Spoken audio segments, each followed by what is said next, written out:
Talvez você tenha feito constantemente estas perguntas. Onde posso encontrar refúgio num mundo cheio de conflitos?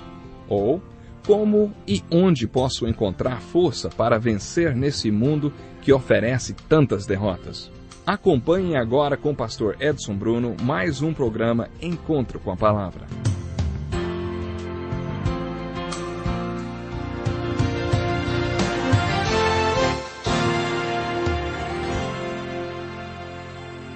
Olá, seja bem-vindo a mais um Encontro com a Palavra. Pegue a sua Bíblia e junte-se a nós para mais um estudo versículo por versículo do Evangelho de João. Abra no capítulo 5. Os primeiros 16 versículos deste capítulo descrevem a cura de um homem junto ao tanque de Betesda. Logo depois desta cura, os líderes religiosos iniciaram uma discussão acirrada com Jesus, que fez declarações muito importantes a respeito dele mesmo. A essência de todas essas declarações é que ele é Deus. Jesus reafirmou a sua deidade várias vezes. Uma das maneiras pelas quais ele fez isto foi declarando que ele pode fazer, faz e fará as obras de Deus, seu Pai. E uma das obras do Pai é o julgamento. No capítulo 5, versículo 22, Jesus declarou: "O Pai a ninguém julga, mas confiou todo o julgamento ao Filho, para que todos honrem o Filho como honram o Pai." Muita gente acredita que haverá um julgamento. Quando Salomão escreveu o livro de Eclesiastes, mesmo raciocinando como homem, ele reconheceu que haverá um julgamento. Se não fosse assim, seria muito grande a injustiça deste mundo cruel. Por isso, tem de haver um julgamento. Haverá um julgamento.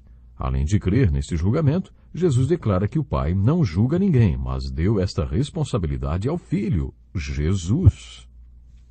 Imagine um homem de pé na praça, dizendo assim: "Todos os seres humanos serão julgados por mim. Por isso todos devem honrar o Filho, ou eu mesmo, assim como honram o Pai." Jesus continuou dizendo: "Aquele que não honra o Filho também não honra o Pai que o enviou." Dá para entender por que no final do capítulo 8 alguns pegaram pedras para jogar em Jesus, não é? Eles queriam apedrejá-lo por blasfêmia.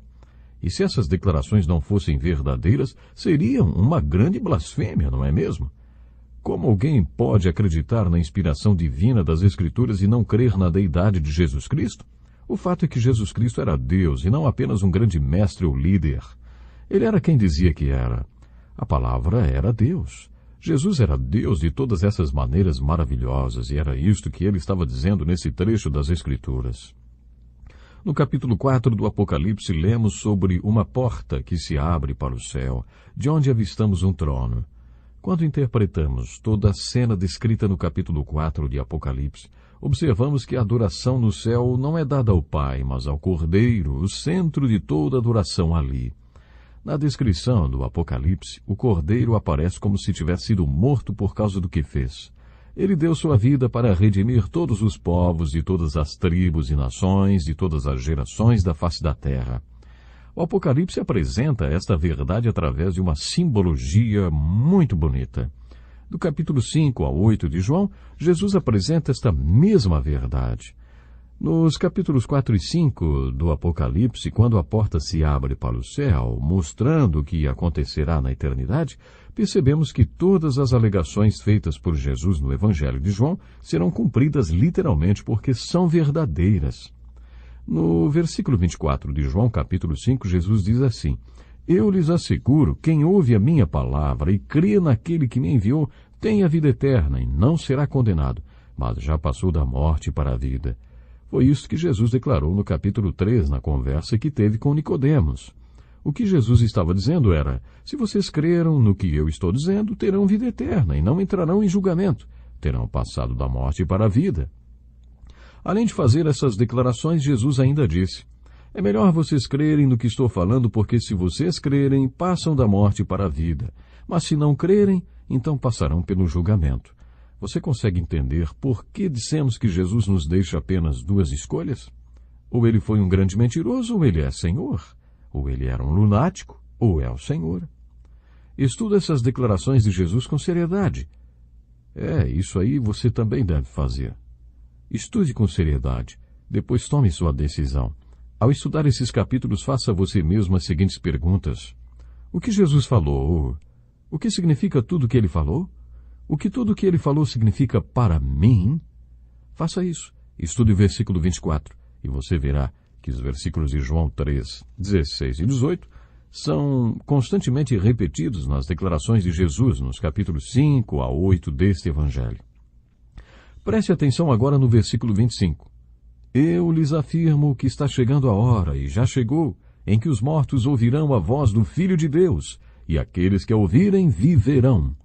Neste versículo, Jesus está falando sobre a ressurreição que acontecerá por ocasião da sua segunda vinda. Ele já tinha declarado que o Pai tinha poder para ressuscitar os mortos e que tinha dado este poder ao Filho. Agora, Jesus estava dizendo, quando chegar o dia da ressurreição, os mortos ouvirão a voz do Filho, se referindo à sua própria voz, e aqueles que ouvirem viverão, como Lázaro, no capítulo 11 deste Evangelho. Nos versículos 26 a 29, lemos, Pois, da mesma forma como o Pai tem vida em si mesmo, ele concedeu ao Filho ter vida em si mesmo, e deu-lhe autoridade para julgar, porque é o Filho do homem. Não fiquem admirados com isto, pois está chegando a hora em que todos os que estiverem nos túmulos ouvirão a sua voz e sairão. Os que fizeram o bem ressuscitarão para a vida, e os que fizeram o mal ressuscitarão para serem condenados. Essas declarações de Jesus correspondem à mensagem do capítulo 3. A questão é que o Evangelho é uma moeda com dois lados. Um lado da moeda é, os que creem são salvos porque creram. O outro lado é, aqueles que não creem estão condenados porque não creram. Quando você examina as declarações de Jesus, deve se perguntar, será que eu creio em tudo isto que Jesus está declarando? Acompanhe comigo a leitura do versículo 30. Diz assim, Por mim mesmo nada posso fazer. Eu julgo apenas conforme ouço, e o meu julgamento é justo, pois não procuro agradar a mim mesmo, mas aquele que me enviou. O Filho trabalhava em sintonia com Deus, o Pai. Tudo que o Pai mandava fazer, ele fazia. O Pai o capacitou para fazer tudo o que ele fazia. Os dois eram um. Eu e o Pai somos um, Jesus afirmou no capítulo 10, fazendo-se igual ao Pai. Depois de examinar e peneirar o que significa as palavras de Jesus, então chegamos ao ensino da Trindade. Não é fácil entendê-lo, mas o Evangelho de João revela Deus e Cristo e a Trindade, e é por esta doutrina que conduziremos esse estudo. A partir do versículo 31 do capítulo 5, teremos outra tarefa. Gosto de dar tarefas para você, não é mesmo? Eu gosto de dar tarefas. É bom estabelecermos objetivos quando estudamos as Escrituras. Se não procurarmos nada na Bíblia, é bem provável que não encontraremos nada mesmo. Mas se você tiver um objetivo e uma busca, vontade de aprender, com certeza encontrará o que está procurando. Começando no capítulo 5, versículo 30 até o versículo 47, observamos que Jesus estava prevendo a resistência daqueles líderes religiosos. Talvez você consiga até imaginar a incredulidade deles em seus olhos e na sua linguagem corporal. Talvez alguns já estivessem procurando pedras para atirar em Jesus. Por isso Jesus foi categórico. Vocês não acreditam em mim. Eu sei que vocês estão dizendo que não existe evidência que prove o que estou falando. Essa descrença de vocês não é porque não existem evidências. Se vocês realmente quisessem alguma evidência, encontrariam muitas. Tudo que falei é baseado em evidências. Por exemplo, o testemunho de João Batista. Muitos daqueles líderes religiosos tinham muito respeito por João Batista. Por isso Jesus disse, se testifico acerca de mim mesmo, o meu testemunho não é válido. Há outro que testemunha em meu favor, e sei que o seu testemunho a meu respeito é válido. Vocês enviaram representantes a João e ele testemunhou da verdade. Não que eu busque testemunho humano, mas menciono isso para que vocês sejam salvos. João era uma candeia que queimava e irradiava luz, e durante certo tempo vocês quiseram alegrar-se com a sua luz. Jesus estava dizendo que se eles realmente queriam uma evidência para tudo o que ele estava dizendo, deveriam se voltar para o testemunho de João Batista. João Batista não poderia ter sido mais claro e enfático ao afirmar que Jesus vinha do céu, do alto. Examine tudo que João Batista pregou e você verá por que Jesus o citou como uma das evidências que deveriam convencer os líderes religiosos sobre as declarações que ele fez a respeito de si mesmo. Jesus continua no versículo 36. Eu tenho um testemunho maior que o de João, a própria obra que o Pai me deu para concluir, e que estou realizando, testemunha que o Pai me enviou. Você lembra que eu disse que Jesus tinha uma fixação por fazer a obra que o Pai queria que ele fizesse? Toda vez que ele curava alguém, estava fazendo a obra do Pai. Cada um dos seus milagres foi uma das obras, assim como cada sermão e o ensino dos discípulos. Tudo que Jesus fez era parte da obra que o Pai lhe havia designado. É por isso que, no final do seu ministério, Jesus pôde dizer: Eu te glorifiquei na terra, completando a obra que me deste para fazer.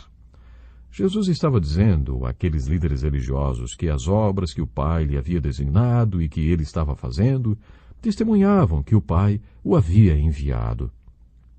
Depois, nos versículos 37 e 38, Jesus diz: E o Pai que me enviou, ele mesmo testemunhou a meu respeito. Vocês nunca ouviram a sua voz, nem viram a sua forma, nem a sua palavra habita em vocês, pois não creem naquele que enviou. Aqui Jesus estava dizendo que tinha o testemunho do próprio Pai. Jesus estava se referindo ao seu batismo feito por João, quando uma voz do céu disse: Este é o meu Filho amado, em quem me agrado. A seguir Jesus diz: Vocês estudam cuidadosamente as Escrituras, porque pensam que nelas vocês têm a vida eterna. E são as Escrituras que testemunham a meu respeito. Contudo, vocês não querem vir a mim para terem vida. Neste versículo, Jesus estava dizendo aos líderes religiosos: Vocês são os especialistas da Bíblia. Os fariseus tinham de memorizar os 5 primeiros livros da Bíblia. A maioria dos crentes que conheço nunca conseguiu ler o livro de Levítico até o fim, quanto mais decorá-lo. Mas os fariseus não só liam e entendiam estes 5 livros, como também os memorizavam, inclusive o livro de Levítico. Eles eram doutores da Bíblia. E Jesus lhes disse: Vocês acham que só porque estudam tanto as Escrituras vão ter a vida eterna? Mas vocês não têm a vida eterna porque vocês não querem vir até mim para obtê-la. Jesus lhes disse: E são as Escrituras que testemunham a meu respeito. Contudo, vocês não querem vir a mim para terem vida. Em outras palavras, ele estava falando: Vocês não vêm a mim, não é por falta de evidência. Vocês não creem porque não querem crer. Vocês não vêm a mim porque não querem vir. Jesus estava dizendo que a fé não é uma questão de conscientização intelectual, nem de lógica.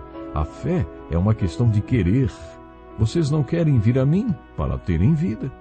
Tenho que parar por aqui, mas nós temos muito ainda que aprender com cada versículo do Evangelho de João. Eu espero você para o próximo programa. Até lá.